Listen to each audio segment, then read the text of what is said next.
Mpote la balandinho surtout, il y a Adasate Motivi, soyez tous le bienvenue dans notre émission Les Abakuki. Oh, les Adasa chou de mon cœur. Oh, est-ce que vous êtes là présent? De côté le mbangu na kati émission na biso. En tout cas, trop c'est trop. Bo sauter ba pibité, bo s'abonner. Toko talombangu na CG na biso. Yalelo. Bonjour. J'espère que vous allez bien. La petite soeur, il y a Jaco. Lobi la monaki publication au posta qui lobi et n'a qu'à réagir par rapport à la route. Mais nous qu'on doit la battre lobi que information oh yé azo foutra bateau bah là sur les réseaux baloba bakamono sur bazo loba kaloba kawana. Jaco n'a jamais chassé cette femme là de sa maison. Il y a mon kakara biloko na ye azwa biloko abima aki akosi mobali kake kotala ndeko na ye azozonga ekenda etilelo bapasteur bavandisa bango mais ça n'avait vraiment pas tenu. Ça n'avait vraiment pas tenu. Jaco azwa soin ya bana wana pendant 15 ans. On le bana wana balukeli. On le bana wana babalukeli. Soko tali na tindeli audio. Audio moko zoyoka la petite sœur cadette ya Jaco ndenga azo expliciter makambo mususu na kati ya audio wana. Astrid n'a pas été une bonne femme pour Jaco. Elle n'a pas été une bonne belle-sœur pour la basemi kinaï. Elle n'est pas un bon pasteur même pour la bandiminaï. Même pour la bandiminaï. Alors la publication tant aux hommes, ça fait mal à moi qu'on répondre à la fan. Et ça la fan à Jaco, et ça la fan à maman Esther. Que maman Kamwana, dans le Kakolandela, la vérité. Qu'est-ce qui s'est réellement passé? Parce que la vérité à solo, bah, tout cas, au bazar, autour, on est barré la langue. Il y a quoi, tu as la combinalité? Astrid a commis infidélité, la carte yanda pour les libala. Donc, maman Kambouzé, Béli. J'apprends que pour son salle live, le nom de mon pékissé, et c'est que tu es un constat la montée tika. Mais ils ont ça la bus au passé. De voir Bana Oye à Bokoli, Bana Oye à Tangisi, les lots babalou lié, le lot comme on baba n'importe quoi, les lots comme on finit dans la réseau, la tille de preuve au moins la abandonné qu'on finit dans la réseau. La tille de lieu, et puis réaction à moi si il y a des bosso. Et à Jacques, il y a moi dans les bosso, il y a Jaco à réagir pour la expliquer bango. Maman Kamoli qui est Astrid a retourné bana wana contre papa na bango moi na ya mobali pona Astrid baboti mwana moko moto ya koloba ate baboti 2 3 1 là Astrid babota bana moko Astrid a kota libala avec 6 enfants 6 Astrid a kota libala avec 6 enfants ye Astrid azolo ba bana na civil et civilement abimisa ba photo en mariage civil donc chaque fois on refaire vie au tikaye à refaire vie. Là, Astrid est si mal quitté parce que vous avez fait moi si mal à monter, on a bakabonaki. Donc on a accepté la réaction à maman Sarah. Donc avant la vérité, à l'obala solo.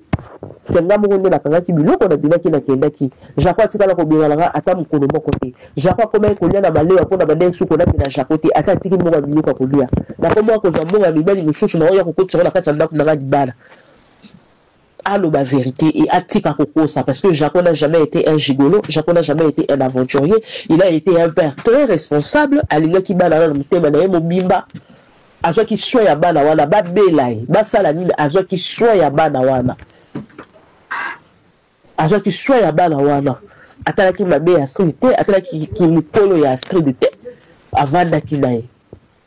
Yemo ko moi ça qui s'acheter, azui or azaki na rona baboko. Atiki lié moko mwasi donc tout ça pour ça to ya pour ce tenir to ya to la ba preuve ya makambo nyonso o Astrid na bande ko ça on viendra avec de preuves et les a quitté côté asa maman pasteur a se respecter à la place là et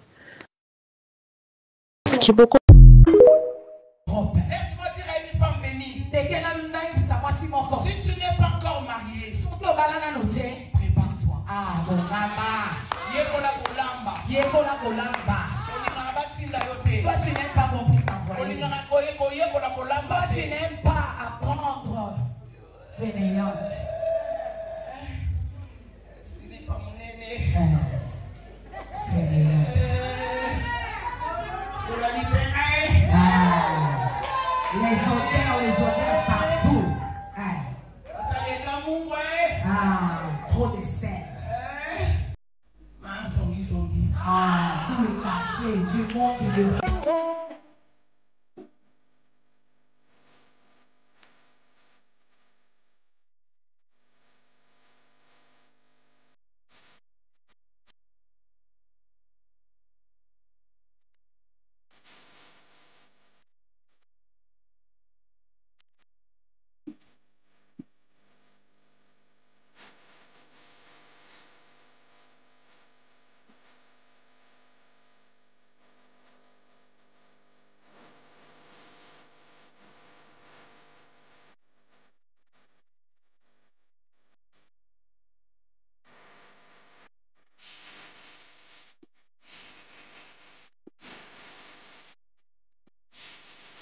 Tosengi bino bo continuer ko s'abonner massivement na kati ya Adassa Temo TV.